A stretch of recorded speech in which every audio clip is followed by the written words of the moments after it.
Good morning students.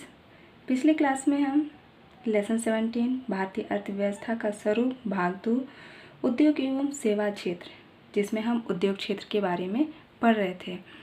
तो उद्योग क्षेत्र के अंतर्गत हमारा टॉपिक था औद्योगिक परिदृश्य और चुनौतियाँ। तो औद्योगिक परिदृश्य और चुनौतियों में हमने देखा था कि किस तरीके से उद्योगों में मशीन, बिजली एवं विभिन्न रासायनिक पदार्थों के उपयोग से वातावरण क्या है उससे बुरा प्रभावित हो रहा था। तो उसके निदान के लिए सरकार ने ऐसे बहुत से अनुसंधान एवं केंद्र खोले, जिससे जो पर्यावरण में उससे जो परेशानी हो रही है उसको किस तरीके से सुधारा जा सके। तो बच्चों, चलिए हम पढ़ाई को आगे बढ़ाते हैं।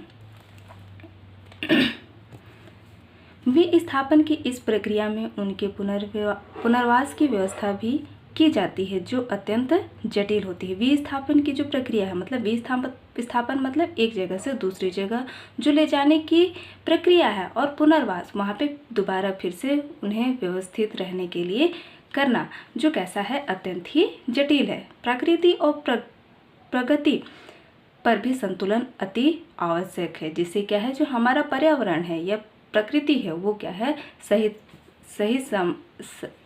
सही तरीके से संतुलित रहे। विनिर्माण क्षेत्र को बढ़ावा देना आज समय की मांग हो चुकी है। इससे उत्पादन बढ़ेगा, इसके लिए अधिक मात्रा में पूंजी की आवश्यकता होती है। मतलब उत्पादन तो बढ़ेगा, लेकिन उसके साथ साथ क्या है, अधिक पूंजी की भी आवश्यकता होती है।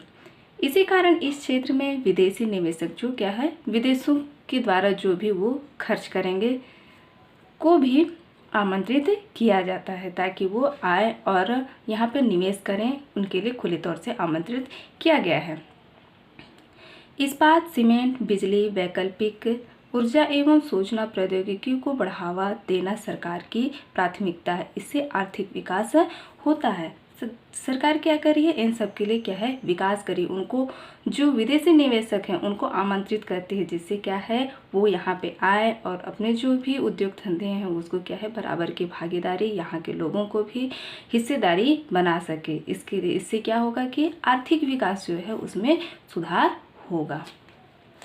अब आगे देखते हैं। वर्तमान समय में औद्योगिक क्षेत्र में लगभग 70-80% श्रमिक असंगठित क्षेत्रों में तथा 20-30% संगठित क्षेत्रों में कार्य करते हैं। तो बच्चों, यहाँ पे थोड़ा ध्यान से आप लोग समझने की कोशिश कीजिए कि यहाँ पे दो बातों के बताया गया है, असंगठित क्षेत्र और संगठित क्षेत्र। तो यहाँ पे बोला गया है कि औद्योगिक क्षेत्र में, मतलब उद्योगों के क्षेत्र में 70 से 80% श्रमिक जो काम करने वाले लोग हैं वो असंगठित क्षेत्र में आते हैं, जबकि जो 20 से 30% वो क्या है, संगठित क्षेत्रों में कार्य करते हैं। आगे हम इसको विस्तार से पढ़ेंगे कि किस तरीके से संगठित और असंगठित क्षेत्रों में सुविधाएं जो उपलब्ध की हैं उसके द्वारा जो कार्य हुए होते हैं वो कैसे होते हैं।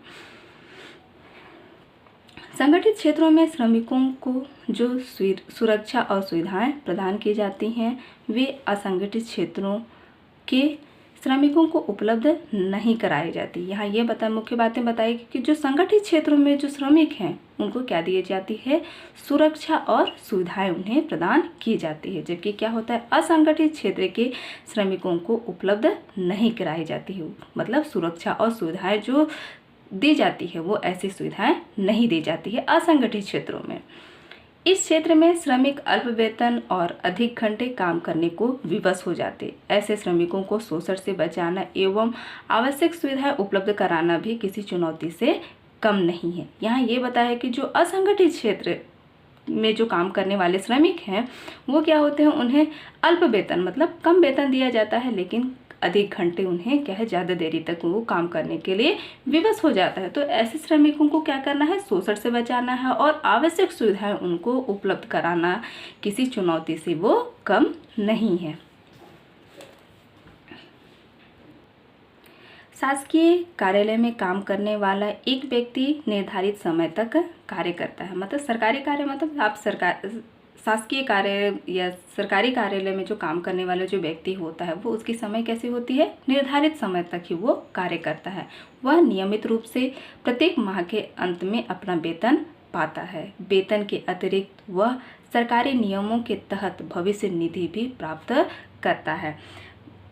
मतलब यहाँ ये बताया गया है कि वेतन के अतिरिक्त उसको जो सरकारी नियम है उसके तहत भविष्य निधि का मतलब होता है कि भविष्य में की जो आवश्यकताओं की पूर्ति के लिए जो जमा किया हुआ धन, तो वो चीज़ें उन्हें क्या होती है, प्राप्त करती है। उसे चिकित्सीय और अन्य भत्ते भी मिलते हैं, मतलब उन्हें चिकित्सा से संबंधित और अन्य भी ऐसे भत्ते मिलते हैं। वह रविवार को कार्यालय नहीं जाता, इस दिन सवेतन अवकाश होता है। अब आगे देखते हैं, उसने जब नौकरी आरंभ किया था तब उसे एक नियुक्ति पत्र दिया गया था जिसमें नौकरी संबंधी नियम और शर्तों का उल्लेख किया गया है। ये संगठित क्षेत्रों का बताया गया कि उन्हें क्या है, नौकरी के आरंभ मतलब उनकी शुरुआत में जब उन्हें क्या है, नियुक्ति पत्र दिया जाता है और साथ में नौकरी से संबंधित उसमें क्या है, नियम और शर्त भी उसमें लिखे होते हैं। वहीं एक दूसरा व्यक्ति एक छोटे कारखाने में दैनिक मजदूरी करने वाला श्रमिक है। वह सुबह कारखाना पर जाता है और शाम 8 बजे तक काम करता है। उसे अपनी मजदूरी के अतिरिक्त अन्य कोई भत्ता, ओवर टाइम नहीं मिलता है। नियोक्ता से कोई औपचारिक पत्र नहीं मिलता है। यहाँ पे ये बताया गया है कि जो असंगठित व्यक्ति है वो क्या है, सुबह उठता है, अपने कारखाने जाता है, टाइम से जाता है, लेकिन इसके अतिरिक्त भी उसकी कोई भत्ता या उसके ओवर टाइम का कोई भत्ता नहीं दिया जाता है। तो यहाँ पे आगे देखते हैं, नियोक्ता से कोई औपचारिक पत्र नहीं मिलता। नियोक्ता मतलब जो नियुक्ति करने वाला है, उससे कोई औपचारिक या लिखित रूप से कोई पत्र नहीं दिया जाता है जिसमें कारखाने में नियुक्ति की शर्तों के बारे में बताया गया है। मतलब कारखानों में जो भी नियम है या नौकरी संबंधी जो भी बातें गई हैं वो नहीं बताई जाती है। उसका नियोक्ता उसे किसी भी समय काम से हटा सकता है, मतलब उसे जब चाहे वो रख भी सकता है और जब चाहे उसे वो हटा सकता है। आगे देखते हैं, पहला व्यक्ति संगठित क्षेत्र में कार्य करता है। संगठित क्षेत्र में वे उद्यम अथवा कार्यस्थल आते हैं जहां रोजगार की अवधि कैसी होती है, नियमित होती है। जो संगठित क्षेत्र के जो क्षेत्र में जो कार्य करने वाले हैं वो क्या है, अपने जहाँ वो उनको कार्य करना है उस जगह पे वो जाते हैं और समय अवधि जितनी भी अवधि वो नियमित रूप से अपना कार्य करते हैं। इसलिए लोगों के पास सुनिश्चित काम होता है। वे क्षेत्र सरकार द्वारा पंजीकृत होते हैं। जो भी क्षेत्र जहाँ वो संगठित क्षेत्र कार्य करते हैं वो किसके द्वारा पंजीकृत, सरकार के द्वारा पंजीकृत होते हैं और उन्हें सरकारी नियमों एवं विनियमों का अनुपालन करना होता है। मतलब सरकार के द्वारा जो भी नियम होते हैं उनका पालन उन्हें करना पड़ता है और उसी के आधार पर उन्हें चलना होता है। इसे क्या कहते हैं, संगठित, इसे संगठित क्षेत्र कहते हैं।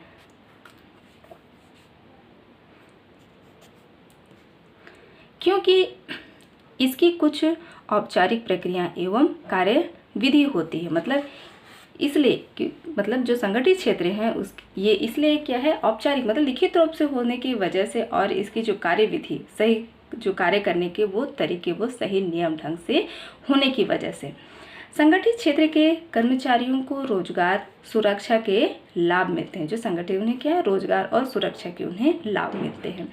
उनसे एक निश्चित समय तक ही काम करने की आशा की जाती है। यदि वे अधिक समय काम करते हैं तो नियोक्ता द्वारा उन्हें अतिरिक्त वेतन दिया जाता है। अगर वो अधिक समय तक काम करते हैं तो जो नियुक्त करता है उसे अधिक वेतन दिया जाता है। वे नियोक्ता से कई दूसरे लाभ भी प्राप्त करते हैं। ये लाभ क्या है, जैसे यहाँ पे बताया गया है, सवेतन, छुट्टी, भविष्य निधि, सेवानुदान आदि। सवेतन मतलब जो वेतन के साथ जुड़ा हुआ उससे कोई लाभ मिलता हो। भविष्य निधि क्या है, भविष्य की आवश्यकताओं के लिए जमा किया गया धन। और सेवानुदान मतलब होता है कि किसी कार्य को प्रोत्साहित करने के उद्देश्य से जो सहायता प्रदान की जाती है, ये चीज़ें। वे चिकित्सीय लाभ पाने के हकदार होते हैं। मतलब चिकित्सा से संबंधित अगर वो किसी भी अपने इलाज के लिए चाहे तो वो लाभ के हकदार हो सकते हैं और उन्हें नियमों के अनुसार कारखाना मालिक को पेयजल और सुरक्षित कार्य जैसे सुविधाओं को सुनिश्चित करना होता है वो, मतलब कारखाने के नियम के अनुसार ही मालिक के पेयजल और सुरक्षित कार्य जैसे जो भी सुरक्षित कार्य जैसे सुविधाएं दी है उसे वो सही समय पर सुनिश्चित करेगा। जब वे सेवानिवृत्त होते हैं, मतलब जब वो सेवा से मुक्त हो जाते हैं या फिर जब उनकी सेवा काल होती है वो जितनी रहती है उतनी अवधि समाप्त होते हैं तो वे पेंशन भी प्राप्त करते हैं। अब आगे देखते हैं इसके विपरीत दूसरा व्यक्ति असंगठित क्षेत्र में काम करता है। जो दूसरा व्यक्ति वो असंगठित क्षेत्र, अब इसके बारे में हम लोग देखते हैं कि उसे क्या सुविधाएं मिलती है। असंगठित क्षेत्र छोटी छोटी और बिक्री इकाइयों जो अधिकांश सरकारी नियंत्रण से बाहर होती है। मतलब जो असंगठित क्षेत्र है वो क्या है, छोटी छोटी बिक्री इकाइयों में अधिकांश होती है, जो कैसे होती है, जो सरकारी नियंत्रण मतलब सरकार के नियंत्रण से वो बाहर होती है, वे होती है से निर्मित होता है, मतलब या फिर वो प्राइवेट कंपनी भी हो सकती है। इस क्षेत्र के नियम और विनियम तो होते हैं परंतु उनका अनुपालन कमजोर रूप से होता है। इसमें नियम और विनियम दोनों तो होते हैं लेकिन परंतु जो उनका जो अनुपालन करने वाला मतलब उसको पालन वो करने वाला वो कैसा होता है, कमजोर होता है। वे कम वेतन वाले रोजगार और प्रायः नियमित नहीं होते हैं। जो उनका वेतन कैसा होता है, जो रोजगार प्राप्त करने वाले का वेतन कम होता है और प्रायः कैसे होते हैं, प्रायः अनियमित नहीं है। वे प्रायः नियमित नहीं होते, मतलब कंटिन्यू उनके काम नहीं होते। यहाँ अतिरिक्त समय में काम करने, सवेतन छुट्टी, अवकाश, बीमारी के कारण छुट्टी इत्यादि का कोई प्रावधान नहीं है। इसमें जो असंगठित क्षेत्र में जो काम करने वाले लोग हैं उनको क्या है, समय में काम करने, सवेतन छुट्टी, अवकाश और बीमारी के लिए उन्हें छुट्टी का कोई प्रावधान नहीं दिया जाता। रोजगार सुरक्षित नहीं है। श्रमिकों को बिना किसी कारण काम से हटाया जा सकता है। असंगठित क्षेत्र में जो श्रमिक होते हैं उन्हें बिना किसी कारण वजह से उन्हें काम से हटाया जा सकता है। कुछ ऋतुओं में जब काम कम होता है तो लोगों को काम से छुट्टी भी दे दी जाती है। बहुत से लोग नियोक्ता की पसंद पर निर्भर होते हैं। यहाँ पे असंगठित क्षेत्र की और बातें बताई गई है कि ऋतुओं में जब वो क्या होता है, जब उन्हें काम कम हो जाता है तो लोग क्या करते हैं, छुट्टी उन्हें दे दी जाती है और साथ में वो नियोक्ता के अगर जो उन्हें पसंद है वो उस पर भी वो निर्भर करता है। इस क्षेत्र में काफ़ी संख्या में लोग अपने अपने छोटे कार्यों जैसे सड़कों पर विक्रय अथवा मरम्मत कार्य में स्वतः नियोजित हैं। इसी प्रकार किसान अपने खेत में काम करता है और ज़रूरत पड़ने पर मजदूरी पर श्रमिकों को लगाता है। यहाँ बताया गया कि जिस तरीके से सड़कों पर खर्च करने वाले या उसको मरम्मत करने वाला इसी तरीके से किसान क्या है, खेतों में काम करने वाला और समय पड़ने पर वो क्या है, पर मजदूरी पर वो मजदूरी के लिए उनको श्रमिकों को लगाता है। तो जो असंगठित क्षेत्रों का जो क्षेत्र होता है वो इस तरीके से होता है। इससे पहले हम लोग उद्योग क्षेत्र के बारे में पढ़ रहे थे, अब है सेवा क्षेत्र।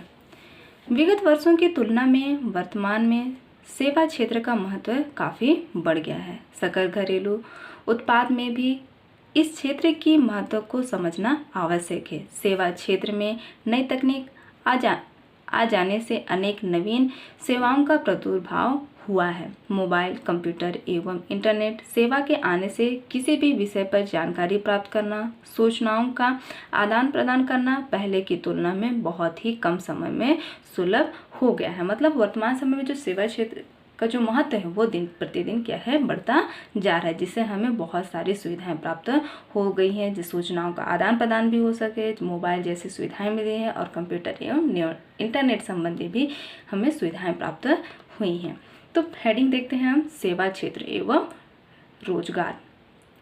वर्ष 1950-51 के सकल घरेलू उत्पाद में सेवा क्षेत्र का योगदान लगभग 30% था, जो कि वर्ष 2009-10 में बढ़कर 57% हो गया।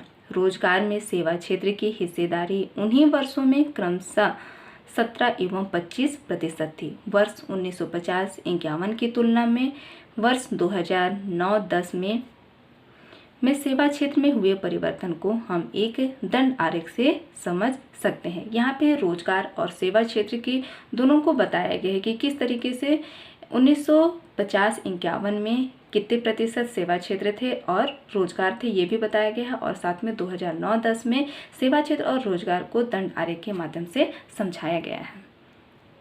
यहाँ आप लोग दंड आरेख के माध्यम से देख सकते हैं 17.8 में सकल घरेलू उत्पाद में सेवा क्षेत्र एवं रोजगार की भागीदारी को दिखाया गया है। आप देख सकते हैं यहाँ पे जीडीपी का हिस्सा जो ब्लू कलर में दिखाया गया और रेड कलर में रोजगार में हिस्सेदारी किस तरीके से 1950-51 में सकल घरेलू और सेवा क्षेत्र का कितना प्रतिशत दिखाया गया। आप यहाँ पे दे सकते हैं कि सकल घरेलू में 30% और रोजगार में हिस्सेदारी 17% दिखाया गया है।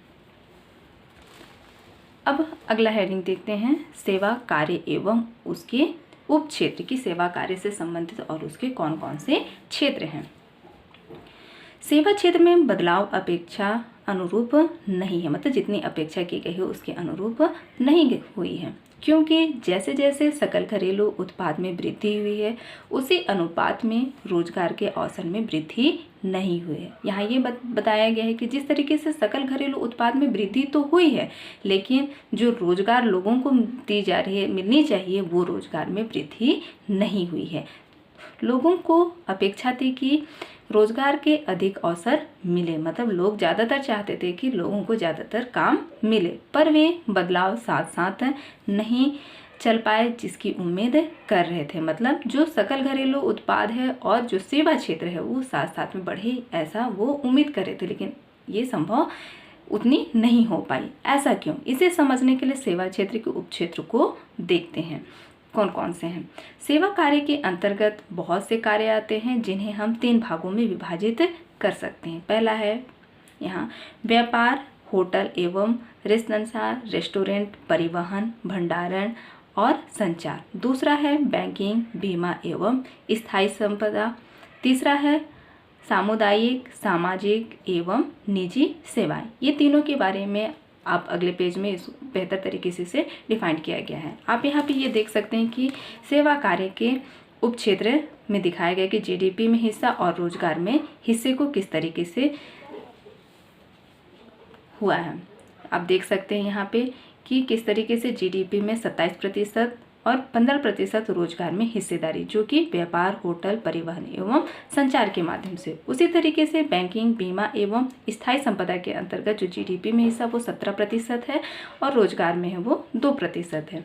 अगला है सामुदायिक, सामाजिक एवं निजी सेवाएं में जीडीपी का जो हिस्सा है वो 13% है और रोजगार में जो हिस्सा है वो कितना है 8% है। पहला हेडिंग देखते हैं व्यापार, होटल एवं रेस्तरां तथा परिवहन, भंडारण और संचार। सकल घरेलू उत्पाद एवं रोजगार में व्यापार, होटल एवं रेस्तरां, परिवहन, भंडारण और संचार उपक्षेत्रों का सबसे अधिक योगदान है। जो सकल घरेलू उत्पाद एवं रोजगार में ये हिस्सेदारी और इन्होंने अपना योगदान दिया है, जो सबसे अधिक है। इसके अंतर्गत किसी वस्तु का क्रय विक्रय करना, जैसे कपड़े की खरीदी एवं बिक्री, नाश्ते एवं भोजन से संबंधित वस्तुओं का विक्रय, ठहरने के लिए लॉज की सेवाएं आदि, ये चीज़ें क्या है, सकल घरेलू उत्पाद और रोजगार से संबंधित सेवा क्षेत्र प्रदान किए गए हैं। अब आगे देखते हैं परिवहन, भंडारण और संचार भी सेवा क्षेत्र के उप क्षेत्र का अहम हिस्सा है। जो सेवा क्षेत्र का बहुत ही अहम हिस्सा है, जो क्या है, परिवहन मतलब आने जाने के साधन के लिए, भंडारण मतलब इकट्ठा करने के लिए, संचार मतलब जानकारी प्राप्त करने के लिए सेवा क्षेत्र जो अहम हिस्सा है।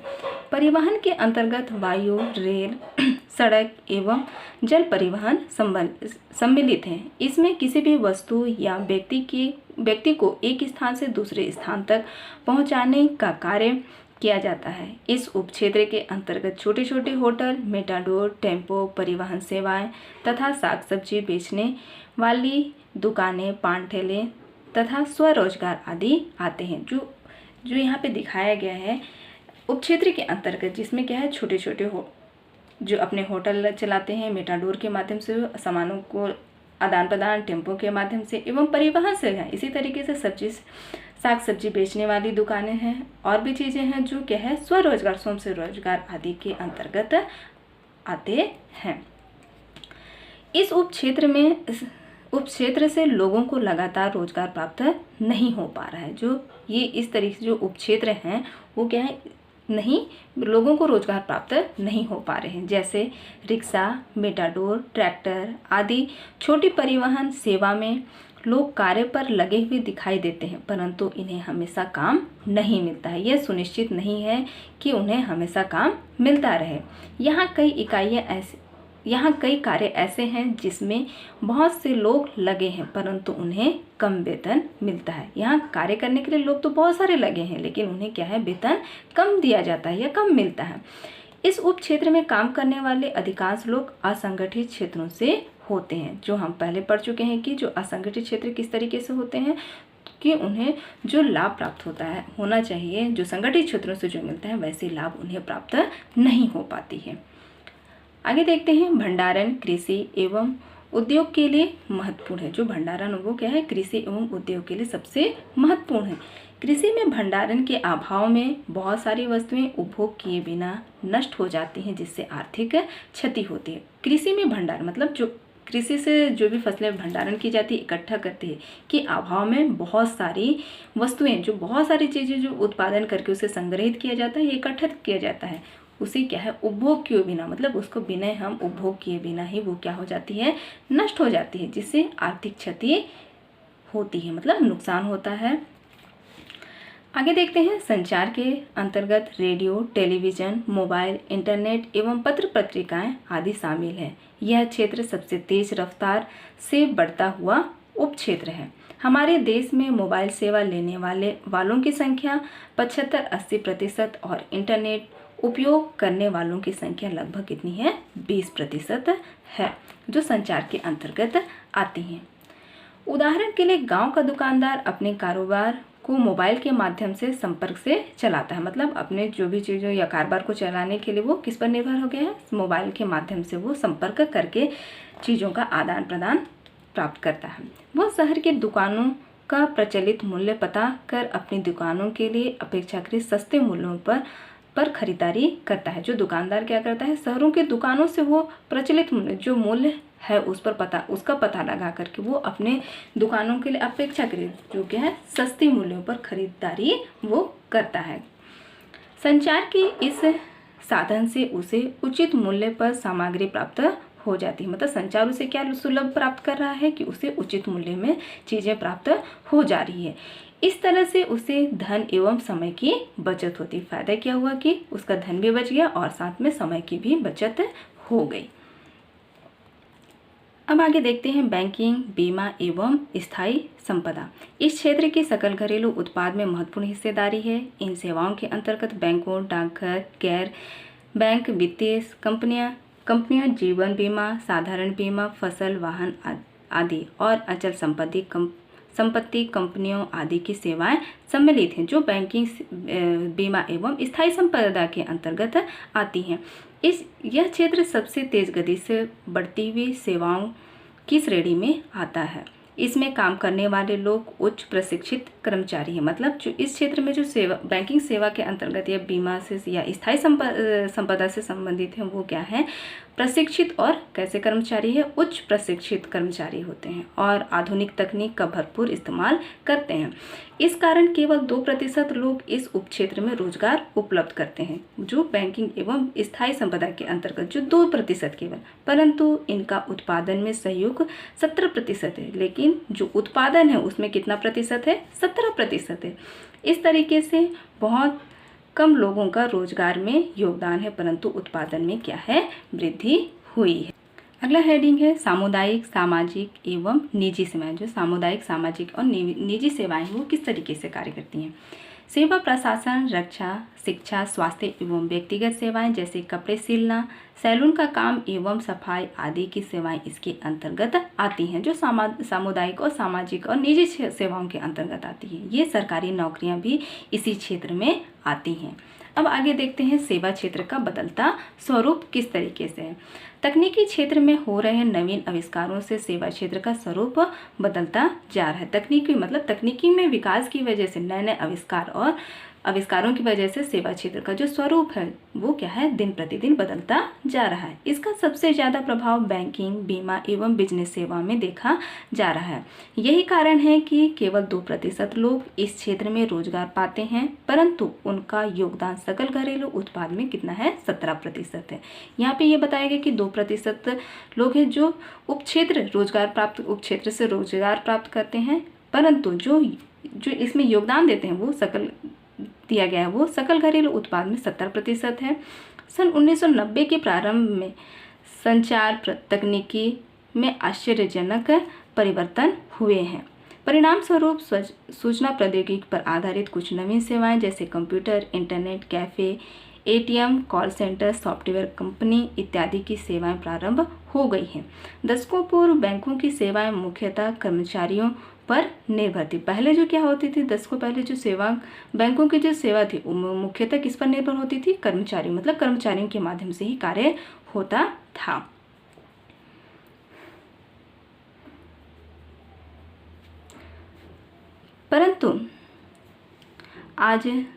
परंतु सूचना प्रौद्योगिकी ने बैंकों की सेवाओं को कई गुना बढ़ाकर बैंकिंग सुविधाओं को घर घर तक पहुंचा दिया है। जो सूचना प्रौद्योगिकी की वजह से जो बैंकिंग सेवा जो दी जा रही है वो कई गुना बढ़ गया है, जिसकी वजह से वो सुविधाएं क्या है, लोगों को घर घर तक पहुंचा दिया जा रहा है। आज एटीएम के माध्यम से रुपए जमा करना एवं निकालना, क्रेडिट कार्ड से ऋण प्राप्त करना, रुपयों को इलेक्ट्रॉनिक अंतरण के माध्यम से एक स्थान से दूसरे स्थान भेजना कैसा हो गया है, आसान हो गया है। जो क्या है, सेवा क्षेत्र के बदलते स्वरूप और तकनीकी के नए नए आविष्कार की वजह से हो पाया है। आगे देखते हैं, आज वैश्विक सेवाएं जैसे कि परामर्श, बातचीत, सूचना भेजना, परीक्षाओं के लिए आवेदन करना, ये सभी कार्य सूचना प्रौद्योगिकी के माध्यम से ही संभव हो पाई हैं। जो आज की जो वैश्विक सेवाएं हैं जो लोगों को दी जा रही है, परामर्श, एक दूसरे को सलाह देने, बातचीत करने और सूचनाओं को भेजने और परीक्षा संबंधित वो आवेदन करने के लिए भी वो सूचना प्रौद्योगिकी के माध्यम से ही संभव हो पाया है। आज मोबाइल, कंप्यूटर एवं इंटरनेट से किसी भी क्षेत्र की जानकारी तत्काल प्राप्त की जा सकती है। अब आगे देखते हैं, BPO जो क्या होता है, बिजनेस प्रोसेस आउटसोर्सिंग होते, इसके बारे में हम पढ़ेंगे, का उपयोग करके सेवा क्षेत्र से अपनी सीमा को और अधिक बढ़ा दिया है। इसकी वजह से जैसे एक कॉल सेंटर में कार्यरत कर्मचारी अमेरिका को विभिन्न सेवाएं कंप्यूटर, इंटरनेट के माध्यम से देता है। मतलब जो सेवा क्षेत्र है वो कैसा है, दिन प्रतिदिन उसकी सीमा क्या है, बहुत अधिक बढ़ गई है। जैसे कि एक कॉल सेंटर में काम करने वाला जो व्यक्ति है वो अमेरिका की विभिन्न सेवाओं के माध्यम से, वो कंप्यूटर के माध्यम से वो ऐसा कर पा रहा है। अगर अमेरिका का निवासी अपने बैंक खाते या अस्पताल संबंधी सूचना प्राप्त करना चाहता है तो वह दिए गए नंबर पर क्या करेगा, उसे कॉल करता है। कॉल सेंटर से व्यक्ति अपने कंप्यूटर रिकॉर्ड को देखकर जवाब देता है, उसे इस कॉल सेंटर के माध्यम से जवाब प्राप्त होता है। यही क्या कहलाता है, आपका BPO कहलाता है। यहाँ किस तरीके से BPO के बारे में कि व्यक्ति एक जगह से दूसरी जगह से इंटरनेट के माध्यम से किस तरीके से सेवा दे सकता है और जानकारी प्राप्त कर सकता है। कंपनी अपनी लागत कम एवं लाभ अधिक करने के लिए ऐसी एजेंसी से सेवा देती है। वो कम लागत मतलब कम खर्च हो लेकिन लाभ उससे अधिक प्राप्त हो, ऐसी सेवाएं प्रदान करती हैं। यहाँ पे आप देख सकते हैं कि BPO बिजनेस प्रोसेस आउटसोर्सिंग आज सेवा क्षेत्र में लोगों के रोजगार के अवसर क्या कर रहा है, बढ़ा दिया है। सेवा क्षेत्र में कंप्यूटर और उनसे जुड़ी प्रौद्योगिकी का निर्यात कर भारत विश्व के अनेक देशों से बड़ी मात्रा में क्या करे, विदेशी मुद्रा प्राप्त कर रहा है। किसके माध्यम से, सेवा क्षेत्र के माध्यम से। वो कंप्यूटर से जुड़ी अनेक प्रौद्योगिकी का वो निर्यात कर रहा है और विश्व के वो अनेक देशों में भी वो देशों की मुद्राओं को प्राप्त कर रहा है। पहले की तुलना में यह एक महत्वपूर्ण उपलब्धि है। इससे हमें अन्य वस्तुओं को आयात करने का अवसर मिला है। अब है सेवा क्षेत्र में चुनौतियाँ। इस क्षेत्र में काफ़ी चुनौतियाँ हैं। सबसे बड़ी चुनौती है कि रोजगार के अवसर में वृद्धि। जो सबसे बड़ी क्या है कि रोजगार में हमें अवसरों में वृद्धि प्राप्त करना है ज़्यादा। आज सेवा क्षेत्र का योगदान सकल घरेलू उत्पाद GDP में 57% है। वहीं रोजगार में इस क्षेत्र की सहभागिता कितनी है, 25%। ये हम दंडारेख में भी देख चुके हैं। सेवा क्षेत्र के कुछ ऐसे क्षेत्र हैं जिनका सकल घरेलू उत्पाद में योगदान तो अधिक है, परंतु इससे बहुत ही कम लोगों को रोजगार मिल पाता है, जैसे बैंकिंग एवं सॉफ्टवेयर की सेवाएं। एक और इन सेवाओं के लिए उच्च प्रशिक्षित कर्मचारी की आवश्यकता है। दूसरी तरफ इसमें ऐसे उपक्षेत्र में है जिसमें बहुत अधिक लोगों को रोजगार प्राप्त हुआ है। मतलब जो सेवा क्षेत्र के अंतर्गत जीडीपी में हम देख सकते हैं कि इसमें जो लोग होते हैं वो उच्च शिक्षित प्रशिक्षित लोग होते हैं, जिन्हें कर्मचारी जो होते हैं वो आवश्यकता तो होती है, लेकिन जो उनका क्षेत्र है, उपक्षेत्र है, उसमें बहुत अधिक लोग भागीदारी नहीं हो पाते हैं। परंतु जीडीपी में इनका योगदान काफ़ी कम है। जैसे छोटे व्यापारी एवं स्वरोजगार में काम करने वालों की संख्या अधिक है। यहाँ ये बताया गया कि छोटे रोजगार और स्वरोजगार, जिनके स्वयं अपना रोजगार करते हैं, वो काम करने वाले लोगों की संख्या अधिक है और इनका उत्पादन में योगदान कैसा है, सीमित है। इससे सेवा क्षेत्र का दोहरा रूप दिखाई देता है। आगे देखते हैं, संगठित क्षेत्र में रोजगार के अवसर अपेक्षाकृत कम है। जो संगठित क्षेत्र है उसमें जो रोजगार है वो क्या है, असंगठित क्षेत्र की अपेक्षा कम रोजगार प्राप्त होता है।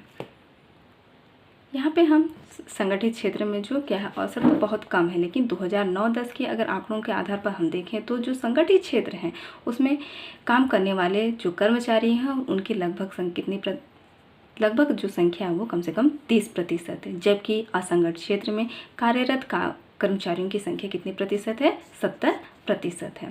सेवा क्षेत्र की एक और चुनौती ठेकेदारी प्रथा है। मतलब ठेके के द्वारा से कार्य होना जो सेवा क्षेत्र की एक और चुनौतियों को बारे बताया गया है। यह ज़्यादातर असंगठित क्षेत्रों में पाई जाती है। ये ज़्यादातर जो असंगठित, जिनको सेवाओं का जो लाभ होता है वो प्राप्त नहीं होता। यह सेवा नियोजकों के लिए तो लाभदायी है, परंतु श्रमिकों के लिए नहीं। मतलब जो, या तो आप इसको सिंपल तरीके से ये समझ सकते हो कि जो कंपनी का जो मालिक है उसको तो फ़ायदा होता है, लेकिन श्रमिकों को फ़ायदा नहीं होता है। बहुत सी सेवाएं कृषि एवं विनिर्माण से जुड़ी हुई है। मतलब जो बहुत सी जो सेवाएं हैं वो कृषि से संबंधित है और किससे है, विनिर्माण, मतलब उद्योगों से जहाँ वस्तुओं का निर्माण किया जाता है, सामान बनाए जाते हैं। जैसे व्यापार एवं परिवहन की सेवा। यदि कृषि एवं विनिर्माण उद्योग का विस्तार होता है तो इससे उत्पादन बढ़ेगा और व्यापार तथा परिवहन की सेवाओं में भी वृद्धि होगी। तो यहाँ एक बात बताएगी कि कृषि और विनिर्माण में अगर उद्योगों का अगर विस्तार होता है इन दोनों के माध्यम से, तो क्या होगा, उत्पादन भी बढ़ेगा, व्यापार भी बढ़ेगा और साथ में परिवहन की जो सेवाएं हैं उसकी मांग भी दिन प्रतिदिन बढ़ती चली जाएगी। साथ ही रोजगार एवं सकल घरेलू उत्पाद भी बढ़ेगा। इसके साथ साथ क्या भी बढ़ेगा, लोगों को रोजगार भी मिलेगी और जो सकल घरेलू उत्पाद है, जो जीडीपी, वो भी दिन प्रतिदिन बढ़ता जाएगा। इस प्रकार हर क्षेत्र में वृद्धि दूसरे क्षेत्र में वृद्धि पर निर्भर करता है। मतलब एक क्षेत्र पर अगर हम वृद्धि करते हैं तो उसका असर दूसरे क्षेत्र पर भी पड़ता है। यहाँ तक आप लोगों का लेसन 17 कंप्लीट होता है। बच्चों, आप लोगों का होमवर्क है, सेवा क्षेत्र में दोहरा रूप दिखाई देता है, इसे स्पष्ट समझाइए। क्वेश्चन नंबर 2 है, सन 1950 के बाद औद्योगिक नीति में परिवर्तन की आवश्यकता क्यों हुई, समझाइए। ये 2 क्वेश्चन है बच्चों, आप समय पे अपने होमवर्क सबमिट कीजिए। आज के लिए इतना ही। Thank you.